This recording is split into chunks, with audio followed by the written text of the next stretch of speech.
Well, good morning, good afternoon. I'll just wait for this. Am I good, Sylvia? Yeah. Okay.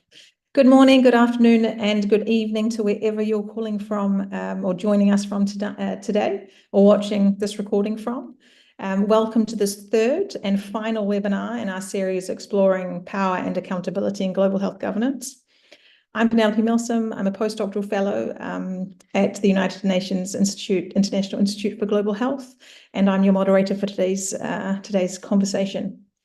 So for those for whom this is perhaps the first engagement or their first engagement with UNU IIGH, we are the UN's designated global health think tank and play a unique role in addressing inequalities in global health. With a mandate to facilitate the translation of research evidence into policy and tangible actions, IIGH serves as a hub connecting UN members, states, policymakers, academics, agencies, and programs globally.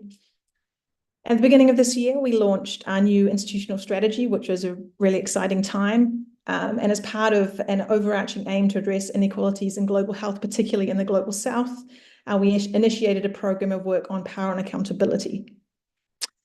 In June, we began this webinar series as part of that work. And this webinar series really focused on defining global health governance, what the features of what good global health governance is, principles of effective accountability, and accountability as a core feature of good global health governance. And that was our first webinar in the series. If you missed that discussion, you can watch it, watch the recording on our YouTube channel. Or read the related working paper that has been published on our website titled Good Global Health Governance and the Challenge of Holding Power to Account. We can also post that in the chat today for an easy access.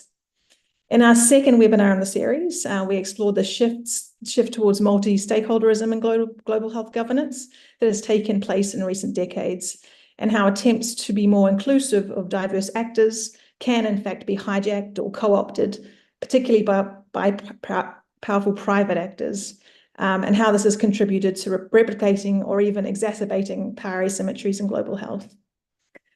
So having explored the what in the first webinar, the who in the second, in today's conversation, we'll be getting very practical and talking about the how, really, how to strengthen good global health governance through effective accountability. Over the course of this series, we've received a number of questions specifically asking about what does good accountability look like in global health, practically speaking. So I'm really pleased to be joined by this fantastic set of panelists today who demonstrate accountability action in their work, daily. Panelists today come from civil society, INGOs, the media, and their organizations are developing and implementing accountability mechanisms in global health at different levels, from the local all the way up to the transnational. So it'll be a really interesting discussion today. Between them, they will be exploring promising and less promising accountability practices, considering how accountability mechanisms can both disrupt and in fact, in some instances, reinforced unjust and harmful power asymmetries in global health, and consider what action is still needed to promote equitable governance in global health. While discussions of accountability have tended to focus on multilateral organizations, including the WHO, for good reason, today we aim to really expand the conversation around accountability to include other powerful actors in global health, particularly powerful private actors, given their increased influence in global health in recent decades. Since we have a lot that we need to cover over the next 90 minutes, rather than give you a full sort of rundown of everybody's achievements and backgrounds, we'll be sharing speakers' bios in the chat throughout the discussion. And similarly, we're really keen to hear from attendees where you're calling in from today. So please put your name and where you're calling from and if you feel comfortable, your institution as well in the chat. If you have any questions for our panelists, please post them in the Q&A box at the bottom of your screen, and we'll be answering those during the 2 Q&A sessions during the course of the evening, or afternoon or morning. And thank you very much for those who submitted their questions ahead of time. We looked forward to addressing them during the course of the webinar. So in the first half of the session tonight, we'll be hearing from Abhay Shukla, Tatiana Garavitso, and Rhiannon Miran Osborne about the challenges and progress made in applying social accountability mechanisms to different areas of global and public health. We'll then follow that with a first round of Q&A for those panelists, because Abe has to run away to another webinar. And then we'll have the second two panelists speaking, Priti Patnaik and Ida Hakasinka, who will be sharing their experience of driving accountability in global health through use of media and as an independent, non-governmental watchdog organization. Though, as I said, there's 2 rounds of Q&A, so please post your questions as we go along. So we've got some good questions to send to the speakers for both of those Q&A sessions. And now, without further delay, let me introduce our first speaker. Abhay Shukla is a public health physician at Sathi Pune in Maharashtra, India, who has over 2 decades of experience in developing social accountability mechanisms, specifically in health systems, and public health systems, and more recently in holding private health providers to account. So, Abhay, over to you. Thanks a lot, Penelope, and thanks to the UNIGH and the entire team. And it's great to be part of this panel. So I'll just, I think, move to my presentation. Can you see this presentation? We can. Thanks, Abhay. Okay, great. So, yeah. So talking about accountability and its contribution to global health governance, I'll be taking a bottom-up view, looking at trying to sort of present very briefly some of our initiatives from India. And one relates to the public health system, the other relates to private healthcare providers. And then I'll be trying to draw out some of the lessons which we have kind of learned in this process over the last 20-25 years.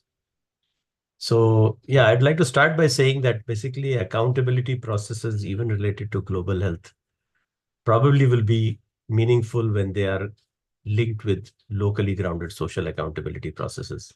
And just like all politics is local, I mean, almost all politics, all accountability also has to be linked with people, communities, and actual, grounded social accountability processes. This is something which we can discuss, but I'm just kind of starting with that reflection.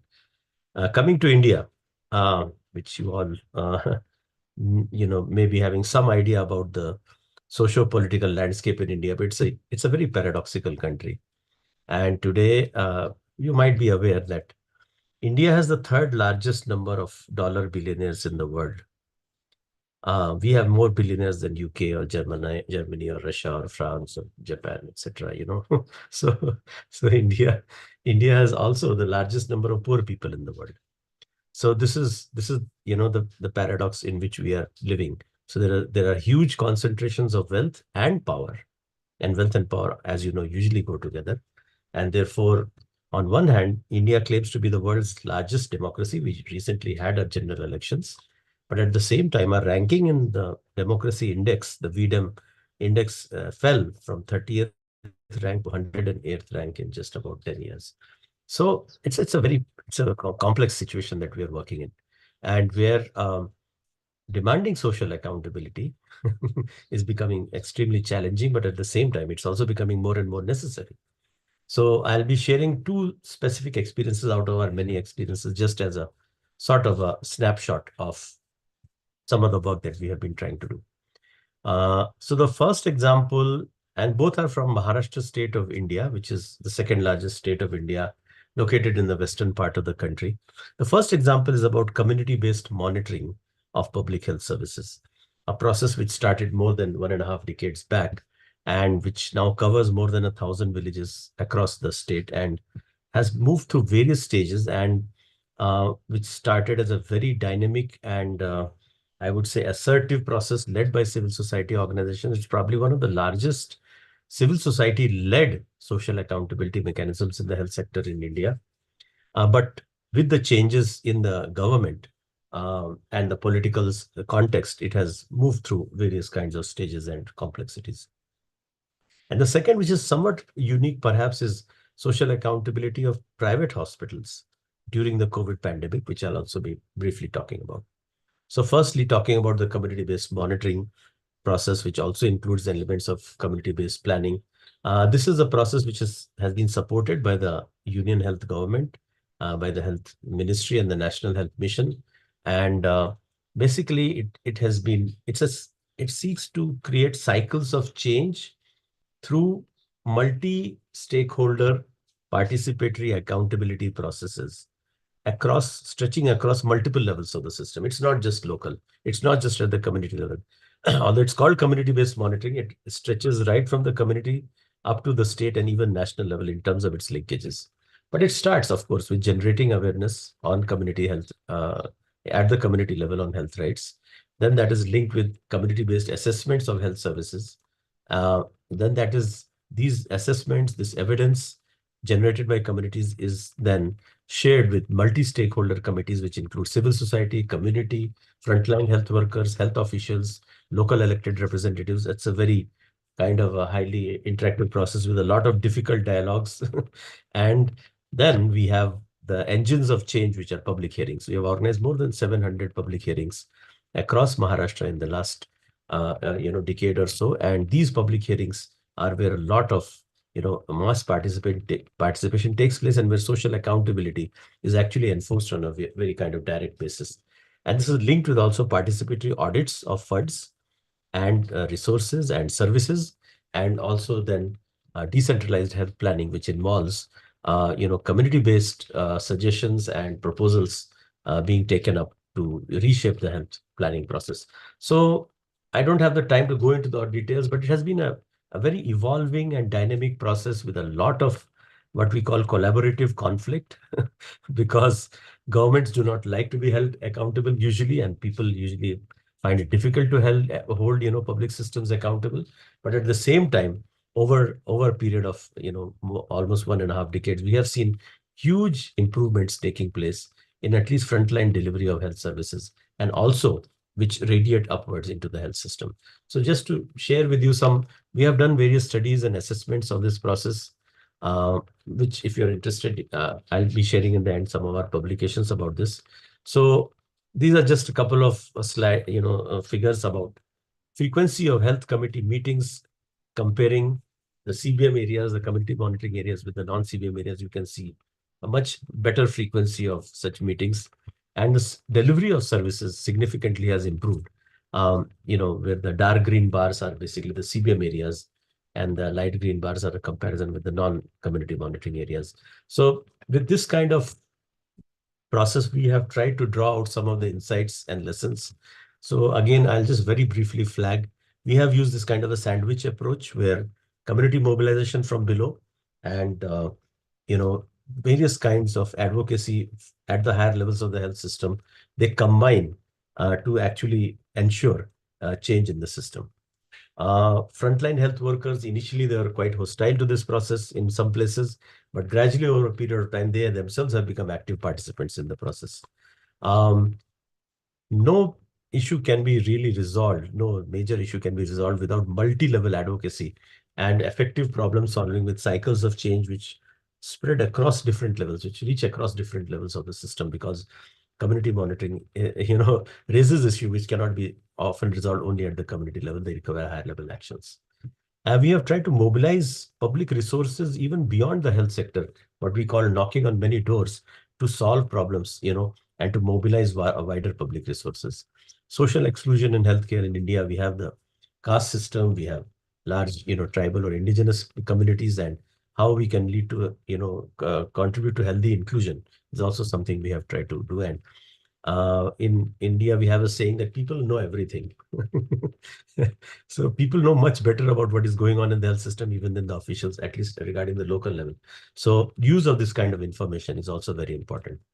And now I'm coming to the second experience about social accountability of private healthcare providers during COVID. There are major complaints of overcharging in private hospitals, violation of patients' rights, etc. So here we started as the People's Health Movement by organizing a hybrid public hearing on private hospitals, perhaps the first such public hearing on private hospitals, asking, people came with their testimonies about how they had been massively overcharged. And, then we had some anger assemblies where basically COVID widows, women who had lost their husbands to COVID, we have more than 30,000 such women in Maharashtra alone, they came with their experiences of overcharging. And based on this, we managed to convince and rather force the government to conduct a participatory audit of private hospital bills to ensure refund of excess charged amounts. And this participatory audit was done across multiple parts of the state with more than 500 complaints of overcharging regarding private hospitals. People came with their bills of private hospitals, and the officials and the social activists together, they dialogue with the private hospitals looking at the bills. And in 63 cases, people were received refunds from the private hospitals because of this social audit. And many more also received informal refunds, more than 100, and many of these were women who had lost their husbands to COVID. They were in a very difficult situation. So this was a very remarkable example of how social accountability can be enforced even regarding private healthcare providers. And following this, we have not stopped there, but we have continued this process in the form of a campaign for ensuring patients' rights and rate transparency in the private healthcare sector, where now we're basically dialoguing with and campaigning for every district and every city in Maharashtra to put up the patients' rights charter, to have display, every hospital must display the service rates of their services, and grievance redressal cells have been activated in some of these areas.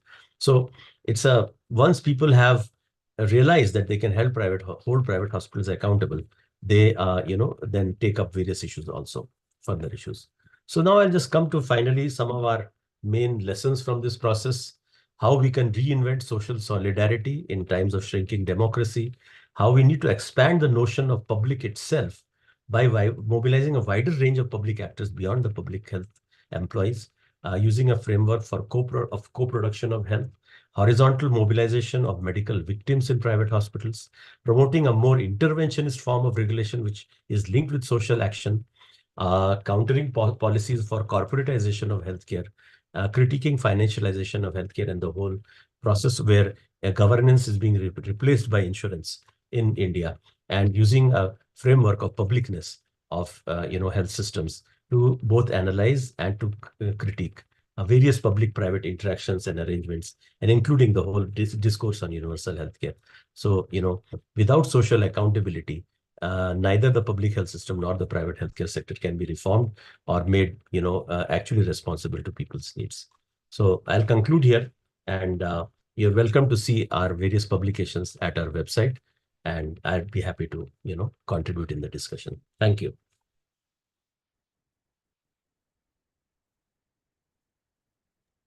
Thank you so much, Abe. That was a very fast presentation through 20 years of experience. So thank you very much. And I know that would have been very challenging for you to do because there's so much to present on. Hopefully we can tease out and discuss a little bit more in detail some of the things that you mentioned, Abe, in the Q&A session. I will hand over now to Tatiana and Rhiannon from the People's Health Hearing to discuss their insights into social accountability processes from a slightly different perspective. They were both involved in the People's Health Tribunal, which was held in last year, I should say, in an attempt to hold multinational fossil fuel corporations, Shell and Total, to account for their very harmful impacts on communities in Uganda, Mozambique, the Niger Delta, and also in South Africa. Over to you, Tatiana and Rhiannon. Great, thanks so much, everyone. Perfect, just waiting for the slides to go up. Perfect, and if you could go to the next slide, or like the first slide even. Perfect. So before Tati tells you a little bit more about the collective, thought I'd give some political background to the collective and like the reasons why we emerged as a collective. And in terms of our political understandings and our actions as a collective stem from our analysis of the climate crisis, which cannot be limited to the health impacts of emissions. When we look at kind of the climate crisis, we have to examine the entire fossil fuel chain from start to finish, not only fossil fuels, but other extractive industries, such as mining, and the systems that they rely upon, like colonialism, the military, and the police to sustain themselves. And all of these industries share many things in common, but one of the things they share is that they rely on the creation of sacrifice zones. So if we take Shell in the Niger Delta, the Niger Delta is a core site of Shell's oil extraction, or was for several decades. The local people have been subject to what the Basila Commission termed an environmental genocide of the people and the ecosystems there. In some locations, highly toxic oil-related contaminants such as chromium are present in the groundwater at 1,000 times the World Health Organization maximum limit. And in others, concentrations of noxious chemicals such as hydrocarbons exceed safe levels by a factor of 1 million. And this pollution across the Niger Delta is due to different activities by Shell, including gas flaring and oil spills being two of the main ones. People from across the Niger Delta, which is home to around 40 million people, have experienced cancer affecting their entire family after oil spills have entered their wells. And we're talking about like kind of crude oil literally coming up from people's wells. People have had their families murdered by militias in communities who happen to be refusing to cooperate with Shell. Fishing livelihoods have been destroyed by polluted waters, and the mangrove forests, which many of the local fisheries rely on, have been decimated. The list kind of goes on. The life expectancy in the Niger Delta is 41, which is 10 years lower than the rest of Nigeria. And so what our collective aims to examine is the fact that we're taught that the health of people is separate to the health of the land. And in fact, we know that this couldn't be further from the truth. The seizure of an ecosystem or the seizure of an area of land used for an extractive industry or for other processes of occupation always requires the genocide and the attempted extermination of the community on that land. And we can see that all across the world, from the Niger Delta to West Papua to Palestine to the Yokpo community in Colombia. And when we examine the entirety of the fossil fuel chain, we can see that the entire site, at every point, it relies on the creation of sacrifice zones. And so what we do as a collective is we reject any attempt to address the climate crisis without addressing the root causes of the climate crisis and the root structures of these industries. So, for example, we reject attempting to resolve the climate crisis through green extractivism, keeping the system the same, but changing the input from oil to lithium. And if you go to the next slide.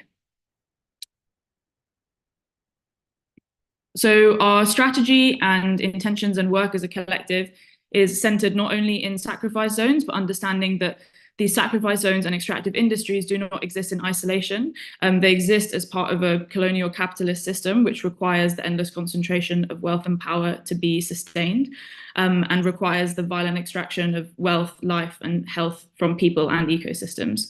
In order to achieve this level of extraction, systems of domination through colonial supremacism are essential in order to deem people and ecosystems disposable to the system. So we don't see our work or understand each extractive industry or each company or each community harmed separately, but we understand this harm as part of a wider system. And so our work also, while addressing specific communities and specific companies, has a wider strategy and vision situated with this understanding of systemic injustice. And if you go to the next slide. Thank you, Rhiannon. And hello, everybody. And yeah, so with that in mind, all the kind of like political context that Rhiannon kindly shared, the People's Health Collective that Rhiannon and I are part of came together, and we're a group of people based in the north, in the global north, and in the south. Some of our members are based in places like Canada, the UK, Uganda, the Niger Delta, South Africa, and Colombia. And we're a global collective that emerged in the lead up to COP26 in Glasgow, in Scotland, in an attempt to highlight the root causes of the climate crisis and health justice. So to make that connection that sometimes, or yeah, like people don't usually make. So colonialism and racial capitalism.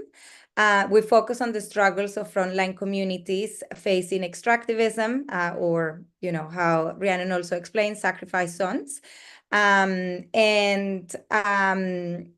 We also, through our work, are trying to dismantle knowledge hierarchies and collectively visioning for reparative justice.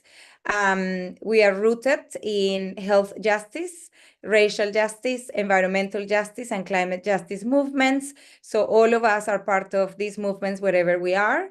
recognizing that these struggles are interconnected. And yeah, as I think Penelope, you mentioned, our first People's Health hearing at COP26 was the first time that we came together, but then last year, we also had the People's Health Tribunal of Shell and Total in Africa, which we will explain a little bit about in a moment. So on the screen, you can see and read our vision. So we bear witness to the public and collective health impacts of extractive industries and the climate crisis, and provide a space to connect to people's struggles and set out a vision for intersectional, transformative, global health and climate justice. Our focus is on organizing towards accountability and reparative justice for the health harms of extractivism. If you want to go to the next slide for us, please. So in order for us to do this work, we, have been kind of like following a set of intentions, just to make sure that we're doing things in an accountable way and to do things based on, the stories and experiences of people. So one of the intentions that we have for doing this work is to nurture relationships across time, geographies, and disciplines. So we're really interested in deepening the relationships and building the movement for transformative health and climate justice, to cultivate this exchange of solidarities and redistribution of power between the global south and the global north, in order to knit resistances and make legible shared structural root causes of injustices. We'll talk to you a little bit about how we do that through the two kind of like organizing spaces that we've done, the hearing and the tribunal last year. We hold space and honor testimony. So this means that for people and communities that are the most impacted by all of these injustices, we hold space for them to share their stories on how these industries are impacting them, their lives, their communities, and are harming them and their collective health. We also, our third kind of like intention is to grow a structural understanding of health and climate injustice. I think, we've said it in the past, to make the connections clear so that people have an understanding and an ability to connect these things. We demand accountability, which is, what others have been talking about, to hold those in power to account over their inaction and being directly complicit in generating environmental and health injustices. And we'll talk to you a little bit about how we do that, not only through the tribunal, but also through the actions that we've been organizing with communities in the various places that we heard testimonies from. We vision and build towards reparative justice. So we work towards the healing of peoples and their territories that have been harmed by extractivism, by connecting the struggles we organized around, seeking to end violence where it exists, and ensuring we are working towards alternative systems that center care, that center repair and healing. And the last one of our intentions is to embrace epistemological plurality and epistemic justice. And what this means is that we want to really, really dismantle the hierarchies of knowledge, who knows, who has information, who sets the tone and the agendas. And we want to sort of like really dismantle the many ways in which the stories and the experiences of people are dismissed, and instead kind of like platform the testimonies, the stories, the experiences of people being faced with all of these injustices. So that's a little bit about our intentions, and we'll move on to talking about how we do all of this in practice. Rhiannon? Nice. So if you want to go to the next slide. So I'm going to talk a little bit about what this process looked like for the second piece of work that we did, which was a People's Tribunal of Shell and Total last year. So People's Tribunals as a methodology are tribunals organized by social movements outside of the formal legal system, which have been used for many decades by many communities as a way to hold actors to account and to mobilize and build power against them, in particular when their power and ability to implement violence makes them completely unaccountable through existing legal and governance mechanisms, which is very much the case for Shell and Total, both of whom are completely uncontained by existing legal mechanisms and states, and who have got away with committing significant harm across multiple communities for many decades and continue to do so. The fossil fuel industry in general, I think, is a great example of how systems such as like law and international governance are not only failing, but in many ways serving the interests of capital rather than the interests of people. In particular, our methodology took inspiration from the Tribunal Popular Internacional de Salud against Goldcorp, which was held in Guatemala by mining affected communities. And the kind of principles that we've talked about are reflected in how the tribunal played out. So it was a 2-week process over which communities across the world gave testimony against Shell and Total, combined with a number of different direct actions, campaigns and protests in lots of different parts of the world. So in Nigeria, in London, and the culminated kind of one of the final stages of the process was the delivery of a verdict for reparative justice by a set of judges. But it's also, the tribunal was not a one-time event. It has set the foundation for continuing work against these companies and for reparative justice with these communities. So through the kind of methodology of the tribunal, we aim to build relationships between organizers who are based in the countries where the headquarters of these companies are, and communities who are impacted by these companies, and relationships between communities impacted by these companies and each other. Because a lot of the time these communities are not able to speak to each other because of geographical distances, and are therefore maybe unable to share strategies and knowledge about the company. Through the practice of honouring testimony, what we didn't do was kind of confine people to the legal and very restrictive ideas of like what people can prove, which is always the burden of proof is always put on the community harmed by the industry, and their testimonies, their lived experience are very rarely recognised as legitimate. So we try to subvert legitimacy and authority by centering lived experience and the testimonies of people harmed by Shell and Total. And the judges were all made up of people either from those communities or heavily involved in those communities, or from other communities impacted by extractivism. So again, like subverting the idea of whose authority is legitimate when it comes to justice. It was translated, I think, into 6 languages on the day, and part of the process was also resource redistribution from the global north to the global south. So through the collective getting access to funding, which was then used to fund campaigns, protests, watch parties in all the communities where these companies are active, and in many more where either a different company is active or communities organizing in a similar way. And the verdict that came out of the tribunal was much, much more expansive than what might be possible to have a verdict through formal legal systems, which is normally around kind of compensation and cleanup. And whilst it included that, it also went a lot further to envision full reparative justice and the healing of the land and the healing of the people, and what the people's demands to make that a reality were, allowing us to then organize around those demands. And yeah, as I mentioned earlier, the tribunal is not a one-off event. The accountability process is designed to continue, and at the time was focused a lot on direct actions and protests. And now we're moving into like a second phase of following up the demands from the tribunal and following up the visions laid out in the verdict. So yeah, if you want to go to, actually you can skip the next slide and go straight to the other one. Yeah. So this is an example of some of the watch parties and community mobilizations that happened. And through our strategy, it's very important to mobilize both in the countries where these companies are based and in the communities where they're affecting us, and support the building of power and the building of relationships across all of those realities. And if you want to go to our final slide. Amazing. Thank you so much. And just to end, I know that we're running a bit over time, but so after the tribunal happened, and as Rhiannon said, there was a verdict that was written, published, shared, and yeah, kind of like decided with the communities that took part in the tribunal.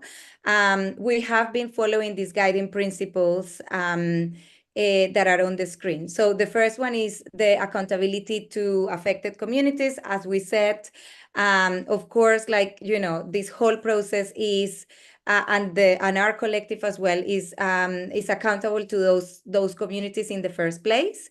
And we recognize that this is, you know, a life process, that, you know, that this commitment and this solidarity didn't end, you know, with the tribunal coming to an end, but that this is an ongoing process of solidarity and power building that we have engaged in. So since the tribunal happened, we've been communicating with most of the communities that gave testimonies to see how we can support, because a lot of us, the members of the collective, are also based in the north, where there are these kind of like you know, like places of power where a lot of these corporations are also, well, have the headquarters. So that's one of our guiding principles. Then health, as we've been saying, we understand health as this very expansive thing. So this means that health is not only a complete state of physical, mental, social well-being, as like a lot of the times it is perceived, but it is a collective, ecological, cultural, and spiritual process. And so we are kind of like in deep connection to communities that are whose health in these ways are being affected. And yeah, and the third one is what we call land, language, and liberation. So again, we're guided by practices and liberatory epistemologies of indigenous, land-based, and water-based peoples, and affirm the deep relationship of these peoples with and the right to self-determination of their ancestral lands, from which their cultures and language also flow. The fourth principle is about the limitations of the international apparatuses, and I think we've explained this quite well. I think so. We have all of these big institutions that, you know, sometimes are not enough to hold corporations and the states to account. So, you know, we are trying different ways of organizing so that communities can achieve justice.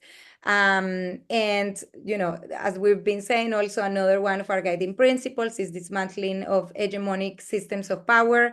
And, you know, I guess, like, you know, we acknowledge the mutuality reinforcing matrices of hegemonic power that scaffold the ideologies of extraction and domination central to the practices of Shell and Total.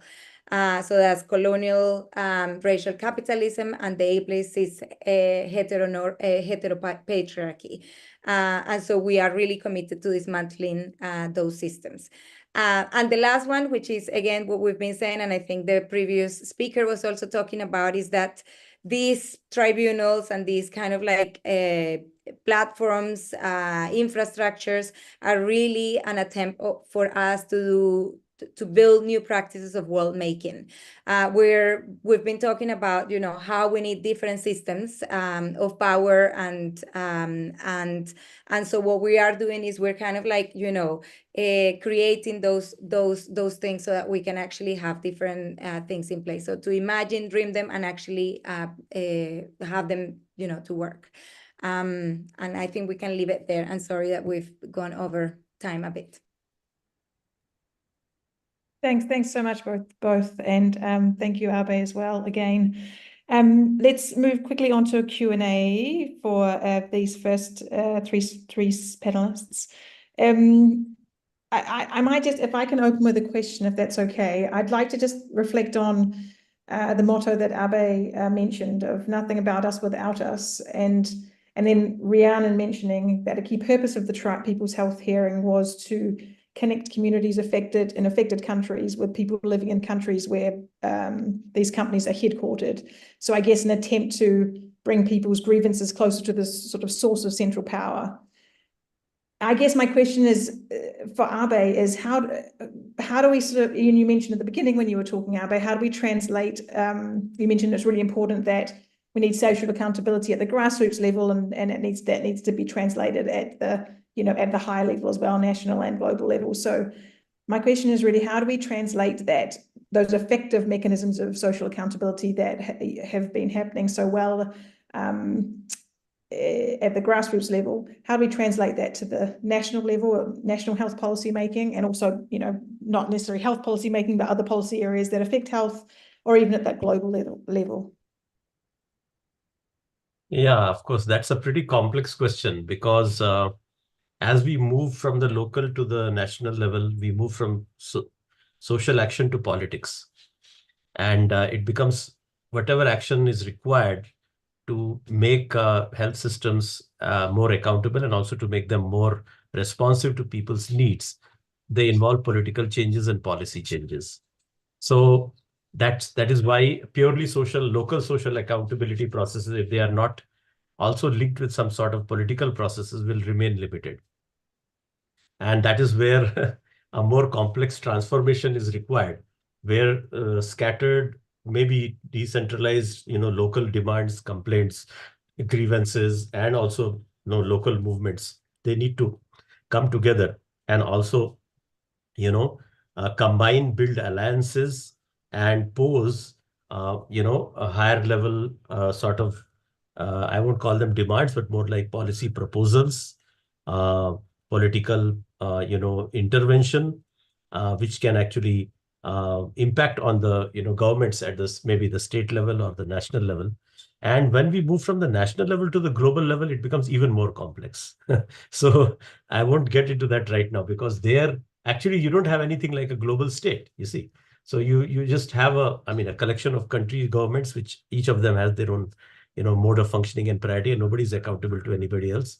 So there, actually, you need to build, as was, I think, very well shown in the example right now, that you need to build alliances across countries, and which have the capacity to move both public opinion and also whatever kind of governance mechanisms exist at the larger, global level. So at each level, there's a transformation and transcreation which is required. It cannot be a mechanical transposition from the community to the national level or from the national to the global level. That is where a lot of creativity and a lot of, I would say, out of the box thinking and action is required to bring together different kinds of allies, different kinds of political actors, and along with social actors. So I think that is partially a response to your question in brief. Thanks so much, Abe. I mean, I appreciate it's a very complex question.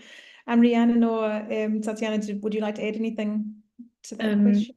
Yeah, I agree with what Abe said, and I think maybe just to add something on like building kind of international coalitions and relationships. I think those two elements that were really important in ours, both understanding like the colonial nature of the UK and like why it's essential to like build power in the UK. So Shell was given the Niger Delta by the British state under the British colonization of Nigeria, and like supporting people in the UK to understand their responsibility as people who live in the UK to organise against the UK's colonialism. But then also making connections between, like, okay, what does Shell do in the UK? Not good things, right? Like the things with like energy bills and Shell's influence over policy, and making connections between Shell's behaviours in different parts of the world, even though those behaviours result in very different outcomes for the people in those parts of the world. And then the second thing I wanted to point out, I think when we think about international global health governance, I see a lot in particular in the health and climate community of, oh, well, only if we could like have enough evidence, right, then like the existing systems will do the right thing. You know, we produce more evidence that oil spills are bad for people, or we produce more evidence that the climate crisis is bad for people, and we just present that evidence to the right people. And that's not what we're aiming to do with tribunals. Of course, like evidencing is a big part, but the purpose is to build power to contest those systems rather than to like rely on them as we've demonstrated they have failed. So I think that was like maybe an important thing to flag in terms of when we think about like international accountability mechanisms. Thanks so much. I see that. Thanks so much, Abe. I see you're responding to questions in the chat, so thank you. I think, look, I can't see any other questions in the chat now. I have many questions I could ask, but I think in the interest of time and to move on to our next two speakers and have time for Q&A for them as well, we probably need to move on. So unless, is there anything pressing that any other speaker of the panelists this morning would like to share finally with us? Any closing kind of remarks? Abe, Rhiannon, or Tatiana?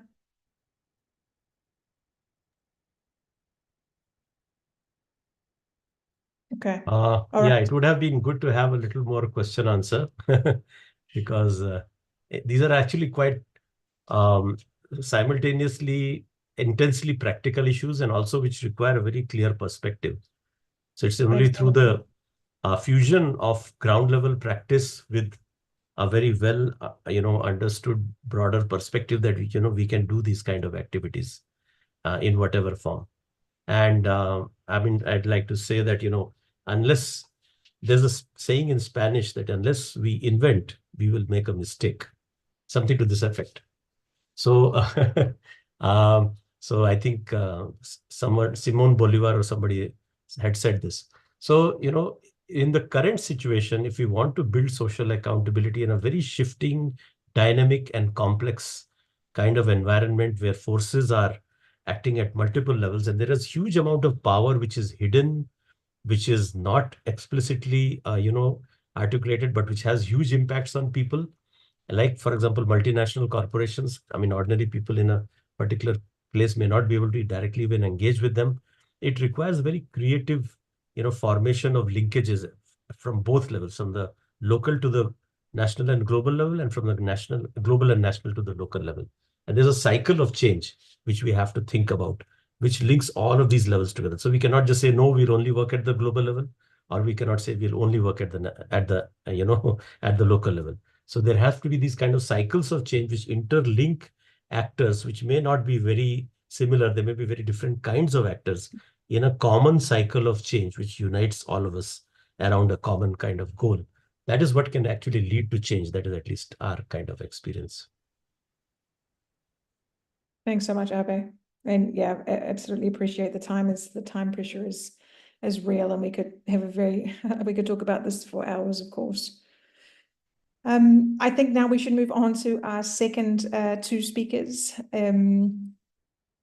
or panelists, I should say. Firstly, I'd like to introduce Priti Patnaik, who is a seasoned journalist who's worked in a number of different countries, and she's a founder of the Geneva Health Files. She's going to share her experience with us of using the media as a vehicle for accountability and improving accountability and transparency in global health in the lofty corridors of Geneva. Over to you, Priti. Hi, good afternoon, everyone.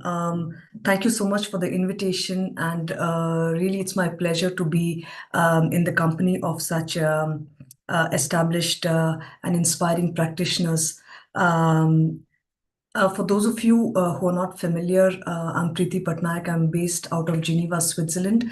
I'm of Indian origin. I founded Geneva Health Files at the beginning of COVID-19, and I report, run, and publish this initiative. I can speak more, generally on the role of journalism in these spaces, in diplomatic Geneva and in the global health ecosystem here, and also add some specific experiences and observations that I've gathered over the last couple of years of sort of trying to bring to light closed door discussions in Geneva by way of basically scrutinizing these spaces and processes. I will also preface my remarks, going back to the paper that you have worked on, where you say that the current system of global health governance is nested within a wider system of other structural factors in global political and economic governance shaped by international relations, globalization, and neo-colonial policies and ideas. And of course, the overall shift of power from state-based actors and institutions to more distant and less accountable global actors. So basically, the global health ecosystem in Geneva sits at this intersection of public and private interests. And a lot of the discussions that happen here are behind closed doors. And this has been, the nature of operations. So I think that in this background, the media has a very particular role to play. And I think it's very important and necessary for the media to be outside this web, as it were. But as you know, because of the financial pressures on media means that many organizations are not free of influence. So a lot of global health actors, for example, do fund media organizations. So global health journalism then becomes a very sort of small space, but a crucial one, in my view, because we are in this distinct sort of space where we don't have skin in the game insofar as apart from asking questions, but we should be able to ask questions of anyone and everyone, review how organizations are funded, how they function, who calls the shots, who sets the agenda. And the reason I say this is because what we have observed in the course of our reporting, and also in the course of receiving pushback from a multitude of actors, not just states but also CSOs, for example, it also shows what an well-oiled machine the global health ecosystem is. And you really have to struggle to find independent spaces, independent actors that actually pursue accountability in global health. So having said that, speaking from our experience of reporting on global health governance and the shifting politics, as it were, we do find that international diplomacy and global health diplomacy is a deeply unequal field. And I do think, therefore, that information is power.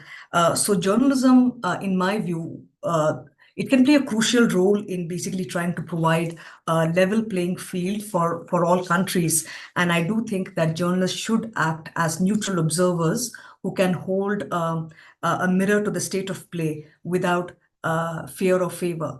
But practicing journalism is also a political process. We are constantly exercising editorial judgments. We are taking positions, while, of course, delivering on fact-based reporting. But I do also think that journalism has a responsibility, and which we try to do by way of Geneva Health Files, is to bring a diversity of voices and to really challenge the narratives that are often politically expedient. And this sort of assumes more importance in times of disinformation. And I do think that we have the responsibility to pursue accountability even in a highly polarized atmosphere. So while we have our own responsibility, the goal is really to soothe and not flare. But having said that, it does not mean that we self-censor. And I'm happy to sort of go into more details and specific experiences on what it means to actually bring forth information that upsets certain stakeholders, and the consequences of that. We're happy to go into that in later. Your paper actually also very interestingly says that you don't just seek to study global health governance, but you also want to improve it. And obviously this is a normative matter, as you say. And how do we determine what kind of global health governance do we mean?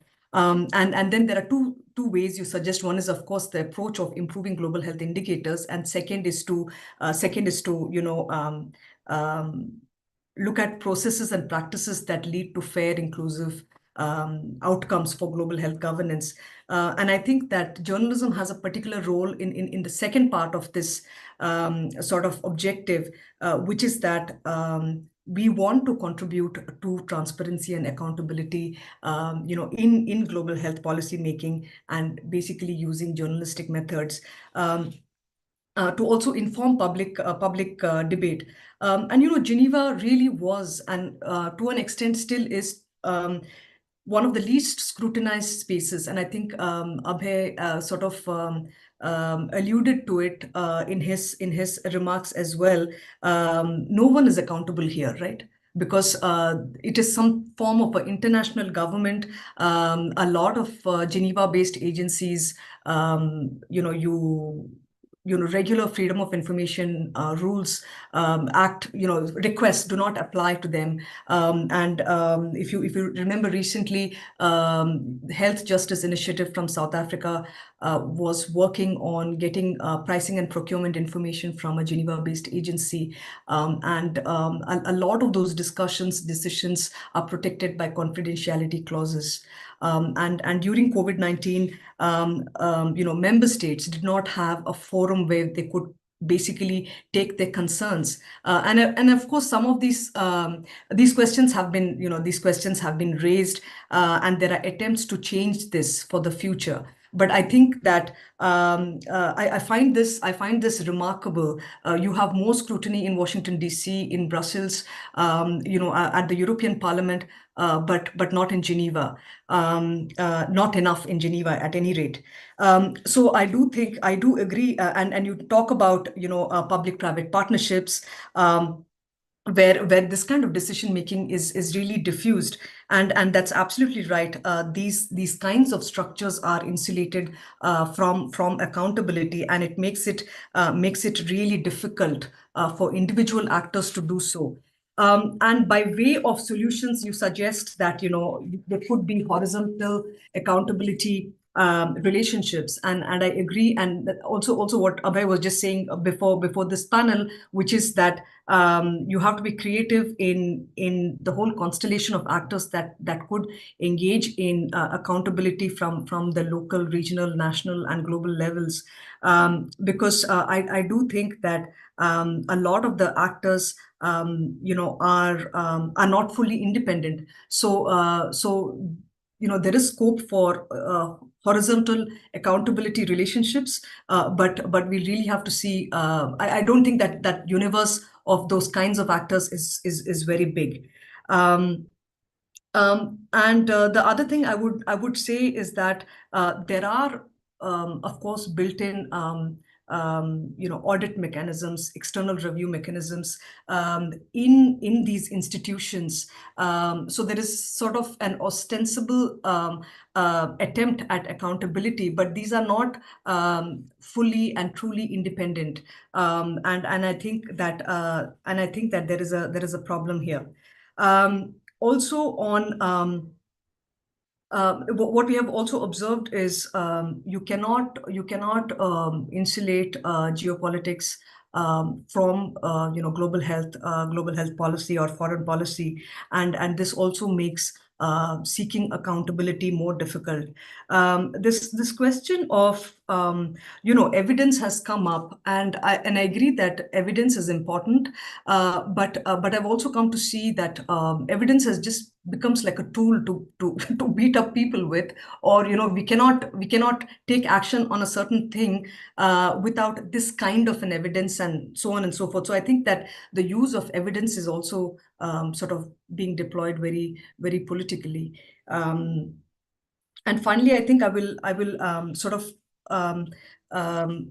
talk a little bit about the consequences of seeking accountability in places like this. I do agree. You kind of allude to it in your paper that smaller actors should do what they can, and I agree that everyone can make a difference, but there are consequences. And our specific experience has been that one is that there are certain, obviously certain kinds of threats and certain kinds of communication that's passed on to you, that there could be consequences and so on and so forth. And I also think that the role of the media is particular because, again, in Geneva, you have 194 states of the WHO with very different levels of media cultures and media freedoms and how people engage with the media. That's one. And having said that, I think that I do think that there is a vacuum, and I think there is space here for not just media organizations, but more sort of engagement in Geneva spaces to push for stronger accountability. The final thing I'll say is the threats, or let's say the resistance to accountability, comes not just from traditional states, but it also comes from civil society organizations. We have had cases also of global health academics not being happy about stuff we write. So it comes in various forms, and it is sensitive, and people want to talk about it in so far as it does not upset the status quo too much. So I think we constantly see this, and I'm often amused, because we are not advocates in this space, and therefore we have obviously slightly different positions, and in some sense maybe the stakes are lower for us in terms of raising these questions. I think I'll stop at that, and just the last word on your future stream of work. And I do think that we need to map these sort of not many sort of accountability initiatives in global health. We need to certainly map and work together for a common goal, which is to have greater accountability and transparency in global health policy making. And I do think that the media is an actor in this kind of a movement. Thank you so much. Thanks so much, Priti. That was a really interesting perspective. I think a lot of the people on the call today probably aren't from a media background, so really interesting to hear your perspectives from given your background.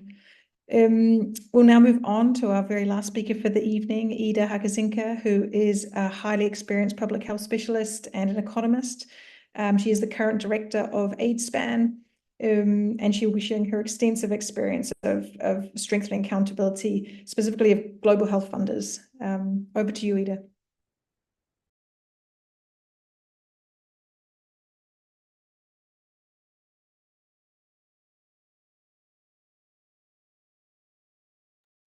Okay, thank you very much, Penny, and thank you for having me. Good morning, good evening to everyone. So AidSpan, I think we have been around for the 20, more than 20 years, on focusing on the Global Fund. Now we have moved from Global Fund to the Global Health Initiative. Our front has is not only at global level, but we move from the global level to country, even we go up to the community level, where at the global level, we have been trying to enhancing the effectiveness of the Global Fund. So for this afternoon or evening, I'll be focusing more on the Global Fund. So we have been doing, and as my predecessor says, it really struggling to go behind the door. But with the Global Fund, we have been able to go behind the door where we are having like an independent observer role, even at the board meeting and some of the closed meeting, we have been able to participate and join and even reporting and on these meetings and on the policy, how it have what is affecting the policy, the impact of the policy, what resolution from the Global Fund, global up to the country level.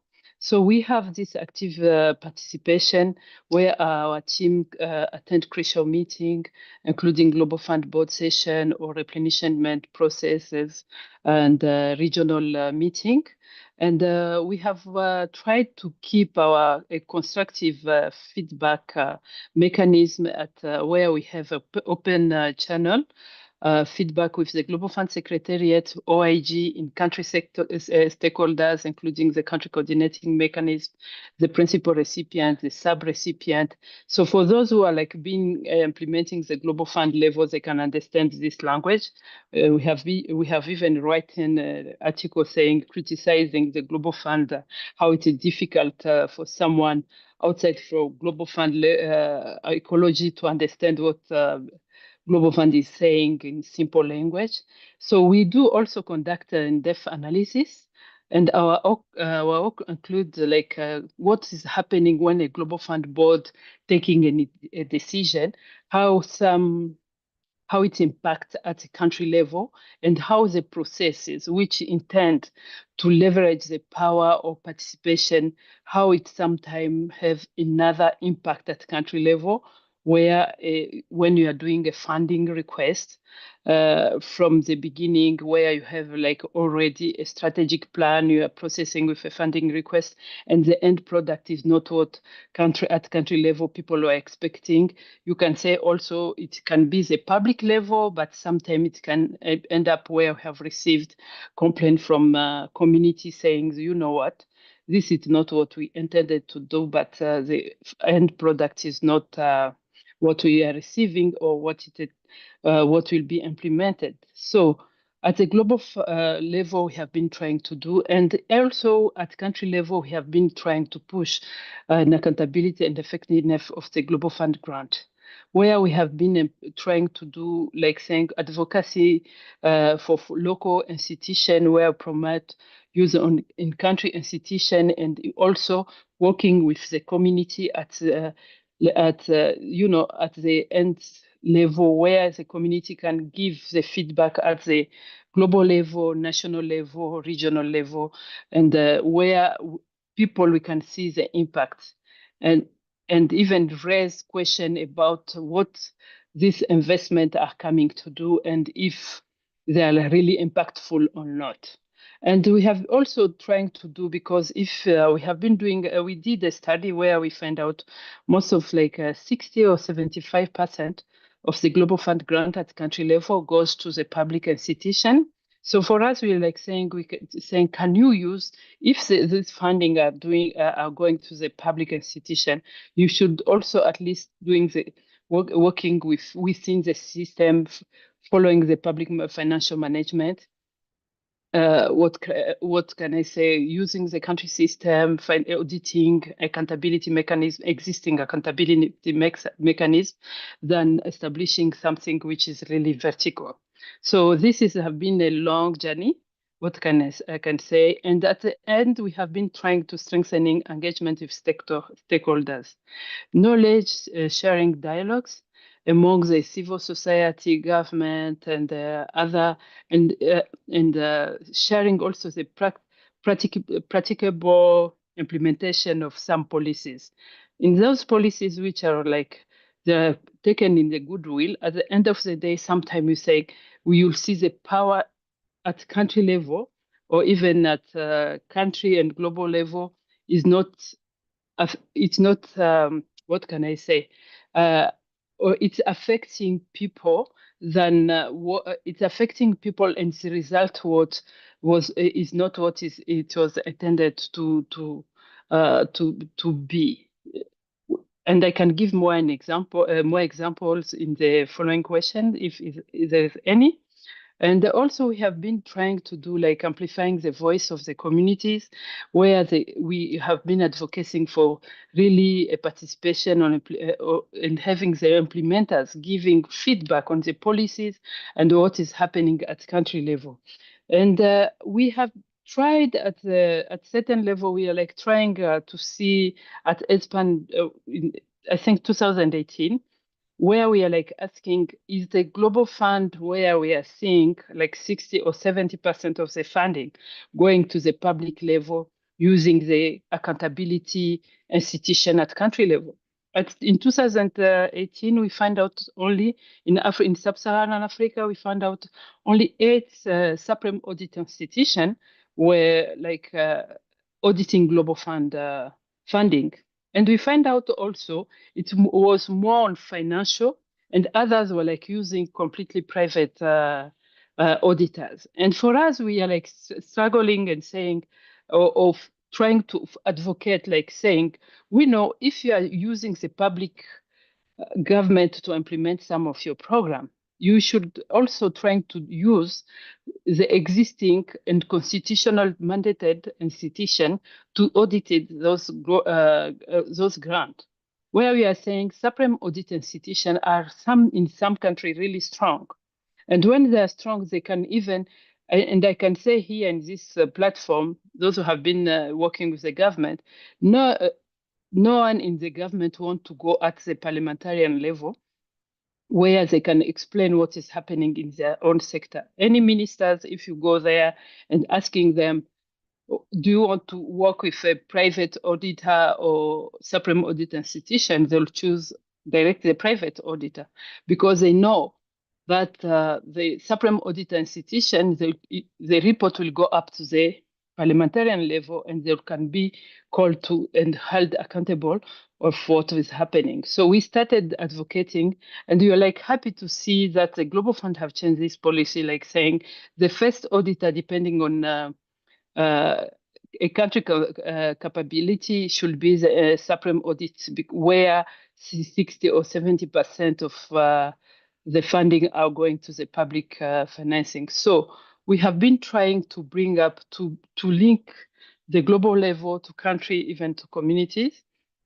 And I can say it have not been easy, but because as my predecessors have said, there's some document or some access to information. It's really difficult. Sometimes it's not open. There's some document where you can see like saying, it's confidential, not to be shared, but at the end of the day, the countries have to implement those policies, and sometimes the implementation have an effect. So for us, we have been trying to facilitate the understanding and at the implementation stage, and even being an open space where people can come and where we can ensure them the confidentiality, because my predecessors have I've raised that question where people are really afraid of, there is a fear of retribution, because someone saying, okay, I can raise my voice, but what will happen next?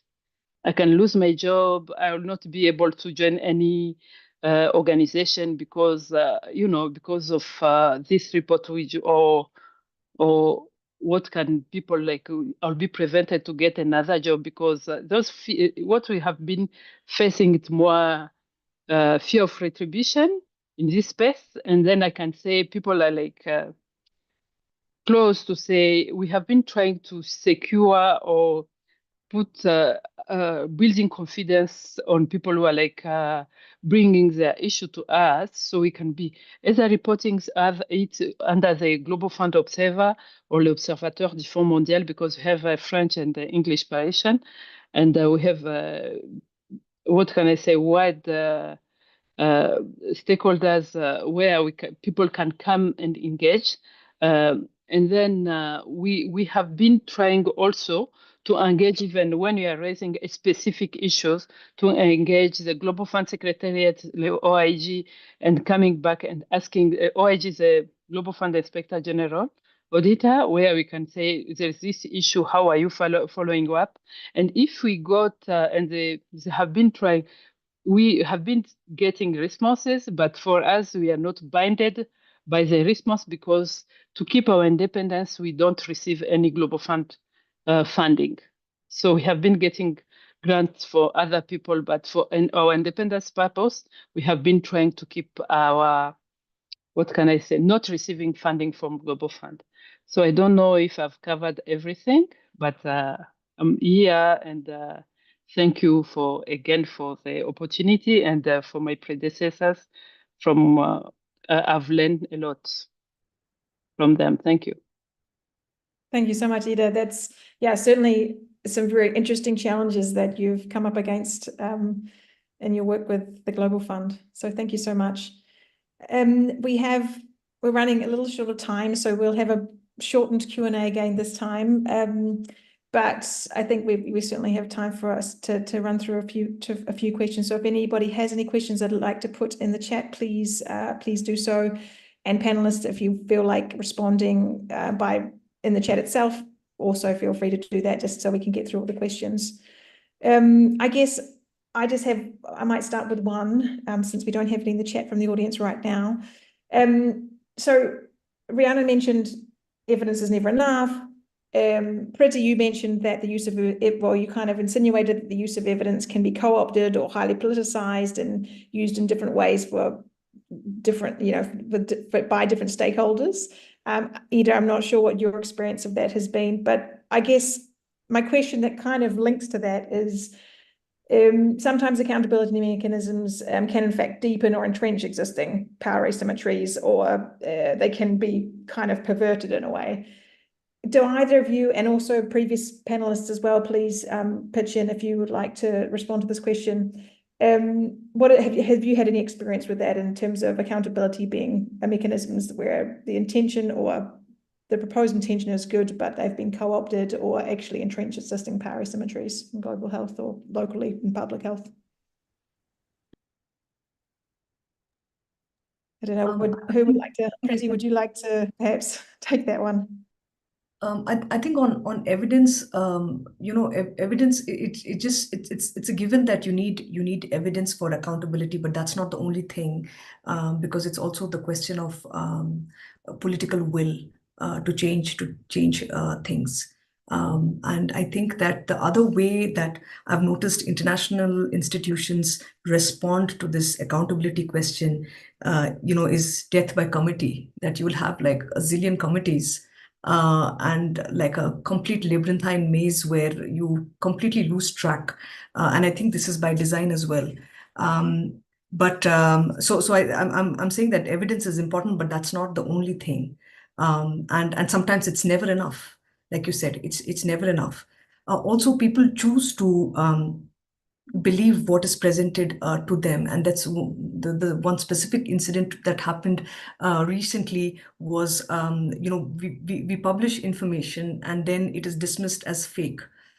So this is a particular trend in journalism. When I began in the profession 20 years ago, disinformation was not a thing, but this is really prevalent. But what's happening, the flip side of it, is that you present people with evidence and it's dismissed as fake news because it doesn't suit certain narratives. So this is also something that we face. So I think that robust evidence that stands scrutiny is obviously also important.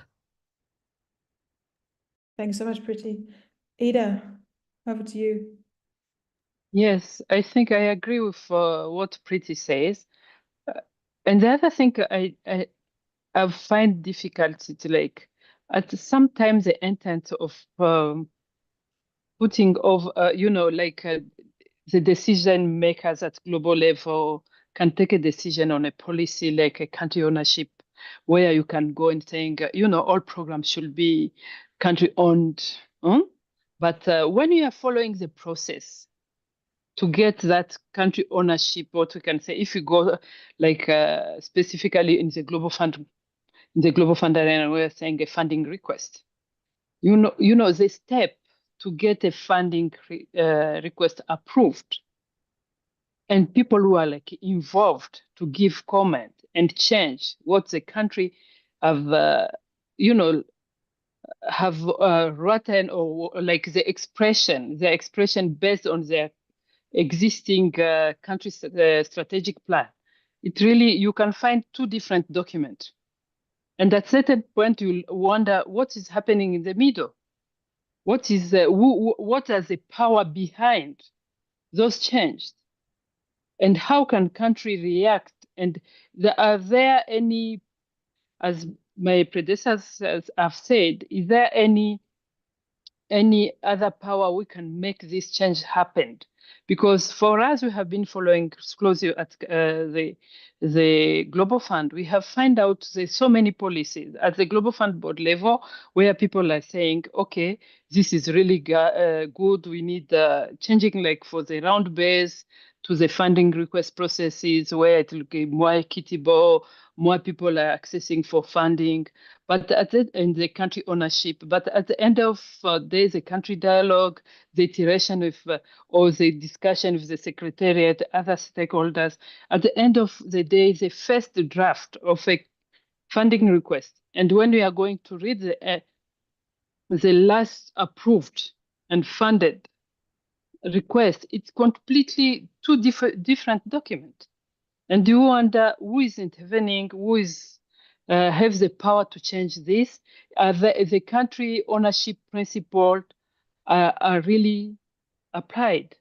So this, I think, in the future, we need to discuss and doing, as the people I was suggesting, this kind of coalition where we can discuss and how to find out who can help this, what can I say, global health initiative and even country level implementers accountable to be able to raise this crucial question for the people, where people should be getting their priorities funded, not others the top-down approach. Thank you. Thanks so much, Ida. Abe, over to you. Yeah, so your question was that can accountability spaces also be used to sort of divert from or constrain actual, accountability processes? So yeah, in India, we have a kind of situation frequently that the government has already solved all the problems, and, and basically there are these formal spaces for accountability, which actually are not, they are not active, they are not empowered, and they remain on paper. So moving from spaces on paper to spaces for people, that is a process which becomes very important. Otherwise, the government will say, yeah, we called a meeting, a few people came, and we just took the decision and moved ahead. So occupying participatory bodies and spaces, activating them, building the capacity of various actors, bringing in community-based evidence, telling people about the actual, whatever the provisions and rights which are there, the entitlements, and making those bodies effective is, I think, an important part, especially at the community level and at the local level. Without that, it just remains a kind of a body on paper. And the second point I just wanted to make is that in the current global and even national governance situation, there is a very strong tendency to ring fence the actual decision making from democratic processes. So it may be the central bank, it may be some expert body, it may be some, expert, committee which is outside democratic governance. They may be significantly shaping the actual decisions, and the parliament or whatever representative bodies may be reduced to just discussing some peripheral issues. It's a very strong, tendency today across the world, as far as I know, and it's actually a shrinking of democracy effectively. So we need to challenge that, and we need to bring the real questions which affect people's lives into the democratic framework centrally. It's like social rights, economic rights, not just political rights, of course, political rights also. And that involves basically an expansion of our understanding of democracy itself. Democracy is not just about voting once in 5 years. It's about people participating in the decisions which affect their lives and which affect them directly at different levels and in different ways. So we need multi-level democracy, we need multi-sectoral democracy, and we need democracy that is genuinely effective and empowered. Thank you so much, Abe. Well, there's so much to unwrap in there, but we're running out of time. So we might just go to Rhiannon, and then we're probably going to have to close. Rhiannon, briefly, and then Priti, you can have 30 seconds perhaps. Yeah, I was just going to come in very quickly on this question of like faux accountability or like, pretend accountability mechanisms, or failed accountability mechanisms, which you see a lot with multinational oil companies. So just to give like a couple of examples, lots of these companies go through corporate social responsibility processes, right? And lots of them are signed up to the Sustainable Development Goals. So I think that like lots of these processes end up reinforcing their legitimacy as an entity and the legitimacy of their work. Other processes which they use, like with COP26, the COP processes is a great example of how lots of these corporations maintain legitimacy through attending these international climate negotiations where they're supposedly held to accountable, but actually half the attendees are paid by them anyway. And then finally, I think one that I wanted to point out, which is maybe more cultural, which is pinkwashing and greenwashing. I won't have time to like go into them completely, but it's basically where companies are invited to like sponsor climate events or kind of give talks about the climate crisis, which make them seem again like a legitimate actor who hasn't committed multiple atrocities. Or the British LGBT Awards last year were sponsored by Shell and BP, which again like give this allure of like they're a legitimate entity and they have like some interest in social action. So I would just say like maybe like looking out for corporate social responsibility, the lobbying in the COP processes, and things like pinkwashing and greenwashing. Yeah. Thanks so much, Rhiannon. Pretty 15 seconds before we wrap up. There are just two things. One is that there's a lot to explore and investigate and examine with respect to the role of big international organizations and their association with various private sector entities and so on. That's one. And the second thing is, even sort of traditional legacy spaces for accountability, participation of CSOs in these processes are shrinking by the day. So that's you're really up against a trend where you have multi-stakeholderism, and that really basically means edging out a lot of CSOs, and the media is not even at the table. So which makes this whole effort towards accountability even more challenging, because this is something that is being embraced at the highest levels. Thanks so much, Priti.